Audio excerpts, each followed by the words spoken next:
Hello সবাইকে, সবাই কেমন আছো? আশা করছি সবাই অনেক ভালো আছো। তো দেখো এই যে আমার এত বড় লম্বা চুল যেটা আমি ১ বছর ধরে বানিয়েছিলাম। তো ফাইনালি আজকে সেটা কেটে ফেলার দিন। প্রত্যেক বছর দুর্গাপুজোর আগে আমি হেয়ার কাটিং করি। তো তার জন্য আমি চলে এসেছি।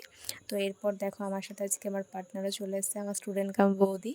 তো ফার্স্টে যখন ওরা ওয়াশটা করে কি রিল্যাক্সিং যে লাগে, এত ভালো লাগে, এই যে ম্যাসাজটা ভীষণ ভালো লাগে। তো ওরা অনেক টাইম নিয়ে অনেক যত্ন সহকারে মানে ওয়াশটা করায়, হেয়ার ওয়াশটা ২ বার করে হেয়ার ওয়াশ করায়। ভীষণ ভালো লাগে এটা আমার। আর কঙ্কন এদিকে বৌদির হেয়ার কাটও হচ্ছে, আর এদিকে আমার হেয়ার কাটও শুরু হয়ে গেছে।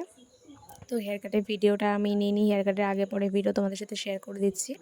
আর এটা হচ্ছে কঙ্কন দার। এটা হচ্ছে মানে আমি যতবার চুল কাটি, আজ থেকে প্রায় ৫ বছর ধরে আমি কঙ্কন দার কাছেই প্রত্যেক বছর চুল কাটি। কঙ্কন দা ছাড়া আমি কারোর কাছে চুল কাটি না।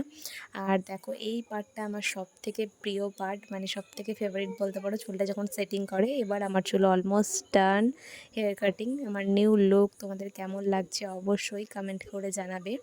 তো আমি একটু সবসময় চুলটা একটু বড়োর উপরেই রাখি, যদিও এবার একটু বড়োর উপরেই রেখেছি। আমি প্রত্যেকবারই একটু বড়োর উপরেই রাখি, বাট অনেকটাই ছোটো করি। তোমরা তো দেখতেই পেলে আমার আফটার বিফোর লুকটা। আমার চুলটা অনেক বড়ো হয়ে গেছিলো, আর অনেকটা বড়ো হয়ে প্রচণ্ড হেয়ার ফলও হচ্ছিলো।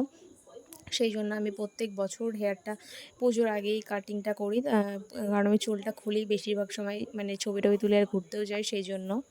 তোমরা অনেকেই জিজ্ঞাসা করেছিলে যে দিদি তোমার হেয়ার কাটটা কী হেয়ার কাট ছিল। আমারটা বাটারফ্লাই ছিল, লংয়ের মধ্যে একটু। আর সত্যি কথা বলতে আমি চোখ বন্ধ করে কঙ্কনদার ওপর ট্রাস্ট করি। আমি প্রত্যেক বছর মানে ভীষণ স্যাটিসফাইড হই আমি কঙ্কনদার কাছে হেয়ার কাটিং করে। তাই আমি কঙ্কনদা ছাড়া অন্য কারোর কাছে হেয়ার কাটিং করি না। আর আমার হেয়ার কাটিংটা তো কমপ্লিট হলো। এবার বৌদির এদিকে হেয়ার সেটিং হচ্ছে। আর বৌদিরও অনেক লম্বা চুল ছিল, বৌদিও অনেক চুলটা একটু ছোটো করেই কেটেছে এবার। বৌদিরও সেম প্রবলেম, হেয়ার ফল হচ্ছিলো।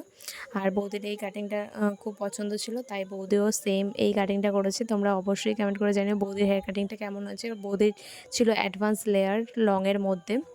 আর দেখো কত সুন্দর হয়েছে হেয়ার কাটিংটা, ভীষণ সুন্দর লাগছিলো বৌদিকে। তো এরপরে আমরা দুজন মিলে একটু ছবি টবি তুলে আর বাইরে একটু ঘুরে শপিং টপিং করে তারপর আমরা বাড়ি চলে এসেছি। তো তোমরা কে কে পুজোর আগে হেয়ার কাট করেছো অবশ্যই জানিও কমেন্ট করে। চলো টাটা।